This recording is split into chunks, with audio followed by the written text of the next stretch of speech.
Hello everyone, it's your bud. In today's video, we're going to be reading about the Gaelan sphere, a really cool oddity from 40k. Now let's get into it. The Gaelan sphere, upon which the Nexus of Shadows has been built, is an ancient relic of a long-forgotten age of technology.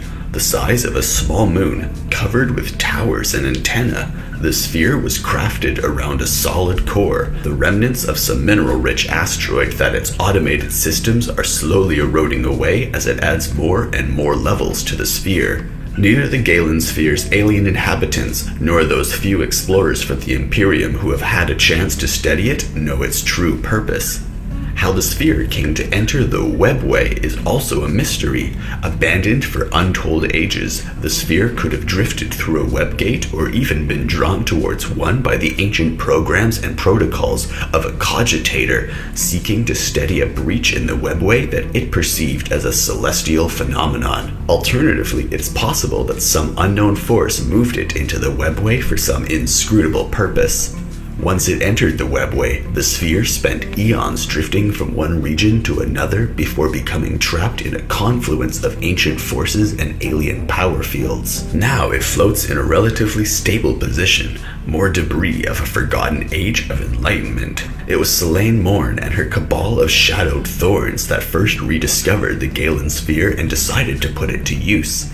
After being exiled from Kamara, the Archon spent many Terran years wandering the Webway with her fleet, raiding worlds and looking for a place to claim as her own. The sphere, with its well-hidden location and ancient technology, presented the perfect place for a new home. Unfortunately for Selene, the sphere's defenses and legions of servitor guardians were too numerous and powerful for her cabal alone to overcome. Thus, Selene forged an alliance with Zargarn Kull and his cabal of the Splintered Talon, and together they purged the city of its ancient human defenses, destroying that which they could not control and sealing away the areas that they could not inhabit. Even though their forces had secured a landing zone and deactivated the aging orbital defenses, it was to take years for the Dark Eldar to carve out the areas where they would build their city. As more Dark Eldar came to the Nexus, new sections would be cleared out of their ancient automated defenses. Often, the Dark Eldar would drive thousands of slaves into an area to identify these dangers, or simply to exhaust a turret's ammunition so it could be destroyed. Other Xenos races were also allowed to settle in the Nexus as part of trading missions, though these aliens had to clear their own areas for inhabitation. The lasting result of this wanton conquest by the Dark Eldar and their allies is that many areas of the Nexus still show signs of battle, and the stripped remains of the combat machinery of the sphere is a common sight along its shadowed streets. Occasionally, the Nexus's old defenders rear their heads once again, but the Dark Eldar usually put them down swiftly. Almost immediately after the arrival of the Dark Eldar and its establishment as a port, the Nexus began to operate as a hub for trade and a base for raiding. Close to the Coronis Expanse and the Calixis sector, it opened up fresh opportunities for slavers and worlds that before had been out of reach or too dangerous to raid using the fractured remains of the Webway.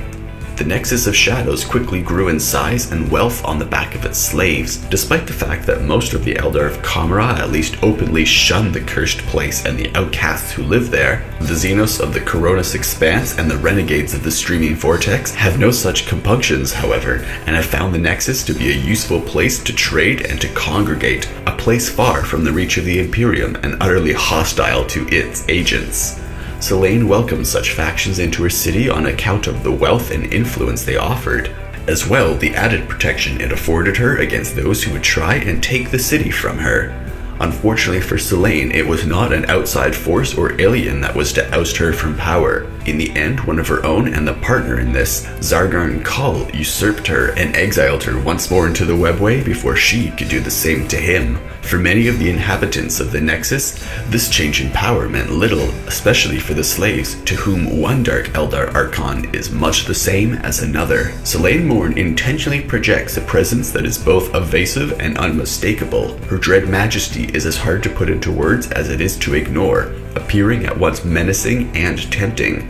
The Archon catches many of her foes off guard, uncertain of the obfuscated nature of this ancient being. Morn is several thousand Terran years old, though only she knows for certain how long she's been alive, and has seen and done much that would long haunt the nightmares of lesser beings. Like all Dark Eldar Archons, she's possessed of a deadly martial prowess, but her true weapon is a mind finely honed by the lethal intrigues of Kamara's high society. She finds it utterly distasteful then that she and all those she commands are exiles from the Dark City, and now even exiles from the Nexus of Shadows. At her grudging command, the warriors of her cabal have turned to mercenary work, selling their efforts to lesser beings as part of a plan to regain the power she once possessed. And on the rarest of occasions, she deigns to speak to those prey creatures herself. So yeah, that was a unique little story here. I really liked it. The Gaelan Sphere. It's sort of unknown. I mean, at least to me, it could go either way, that the Gaelan Sphere is ancient human tech or that it's ancient Xenos tech. They do mention that